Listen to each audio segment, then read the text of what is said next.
Category 5 Beryl aims for Jamaica.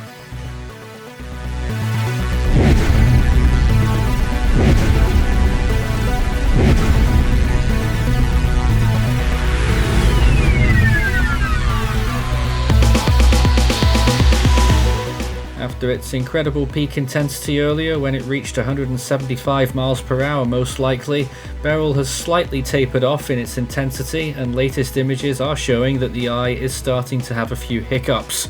It's currently at 15.4 north, 69 degrees west, and remains a very powerful 160 mile per hour Category 5 as adjudged by the latest National Hurricane Center advisory, and an estimated pressure of 938 millibars, moving west-northwest at around 22 miles per hour.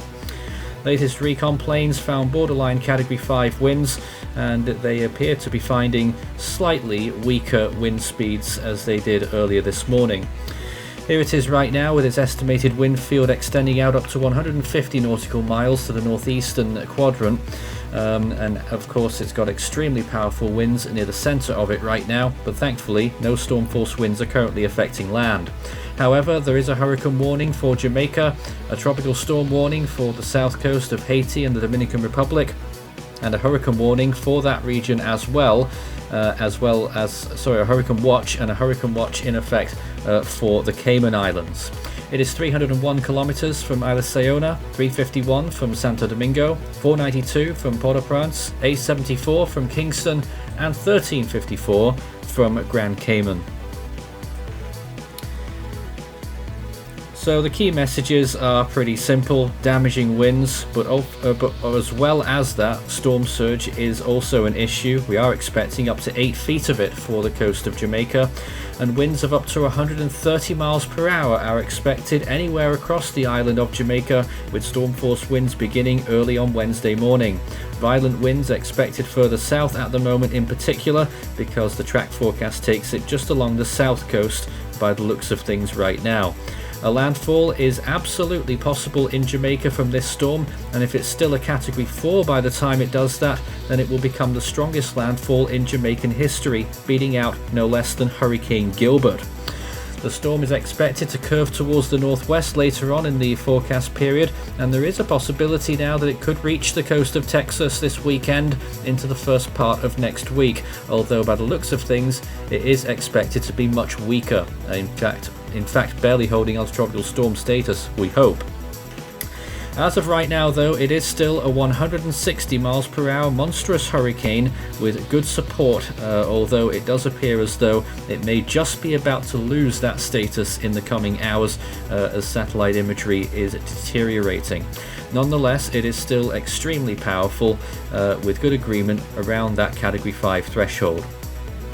The forecast cone takes the storm into Jamaica on Wednesday morning towards lunchtime, and will be clearing the island by the overnight hours Wednesday night into Thursday, in which point it will be affecting the Cayman Islands, and then moving on towards a landfall on the Yucatan Peninsula. National Hurricane Center are expecting that landfall to be around 90 miles per hour. I would expect maybe slightly higher, but there is a huge amount of uncertainty on that landfall. Well, after the last few days, it's hard to take the GFS model seriously, but this is what it's showing for the next 7 days. The storm pushing up towards the coast of Texas and actually making landfall there near Corpus Christi. In the initial phases, the storm could weaken quite a bit, with land masses affecting it there. GFS, I think, just about shifts it towards that north coast of Jamaica and then into the northern part of the Yucatan. Of course, the further north it does track, the higher the chance it will be that it will be a hurricane still by the time it enters the Gulf of Mexico, and then, well, it's really all to play for. Looking at the expected, this is a simulated radar reflectivity. The northern side of the storm will always be the most powerful all the way through this, and the wettest as well. Rainfall amounts on that northern side of the storm in some places, if you are underneath it, could get up towards 12 inches of rainfall. That's 300 millimeters in total, and that could apply anywhere from Haiti, Jamaica, and maybe towards the Yucatan, although rainfall estimates should start to decrease as the storm weakens.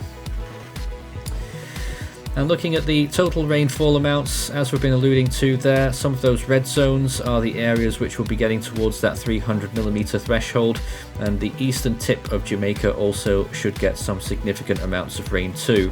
If the storm does decide to develop and possibly re-strengthen a bit as it approaches Texas, we could be looking at significant rainfall amounts there as well, but it's still quite early to talk about those potential impacts, and there is a significant cone of uncertainty, a large amount of uncertainty for that late part of the forecast. But in the meantime, the areas we're most concerned about are Hispaniola, which could get hurricane conditions in Haiti, and of course Jamaica, which are expecting hurricane conditions now as we enter tomorrow morning. Sea surface temperatures are still prime for this storm right now. Usually these graphics underestimate slightly. I'll do the conversions for you in Celsius, around 28 to 29 degrees Celsius being displayed on here, pretty much for the whole duration of the rest of the storm's track. But it is expected that a few spots there could be pushing up to 30 degrees. As we've been seeing for many days and weeks on the tropical weather bulletins, there is a high amount of oceanic heat content, particularly concentrated around the south coast of Jamaica. Well, let's check the latest satellite imagery. Of course, we saw the opening view of the storm looking extremely impressive once again. Still bustling with quite a few cloud tops into the -70s, but it is hard to ignore that the eye is starting to shrivel up on those latest frames. The eye temperature at the latest update is down to around 11 degrees Celsius. Earlier this morning it peaked at 23. Of course, the eye temperature is an indicator of just how healthy the eye of the storm is. Latest visible imagery though, obviously still showing a beautiful appearance from this storm, and you can take a look at all of that on the live stream. We've got an automated feed running on our YouTube channel right now. We can keep up to date with the storm strength in data and in that satellite imagery. That's running 24/7. And you can also check this out on the Force 13 website. It includes the rapid scan imagery of the storm as well. This is a little snapshot of what that rapid scan is showing. More mesovortices inside the eye still at this point, and a longer range look at this as the storm's been progressing west-northwesterly.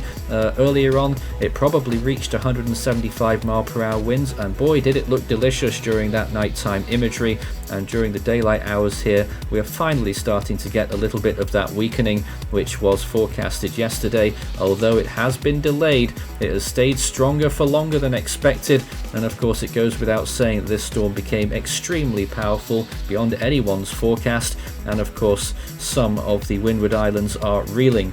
Yesterday, of course, the storm made landfall as a high-end Category 4 on the island of Kirikou in the northern part of Grenada and has moved into the Caribbean Sea. The next landfall is expected in eastern Jamaica by the looks of things, unless it decides to narrowly avoid landfall, but either way, it really appears as though hurricane force winds will happen on the island. Tropical storm force winds are guaranteed.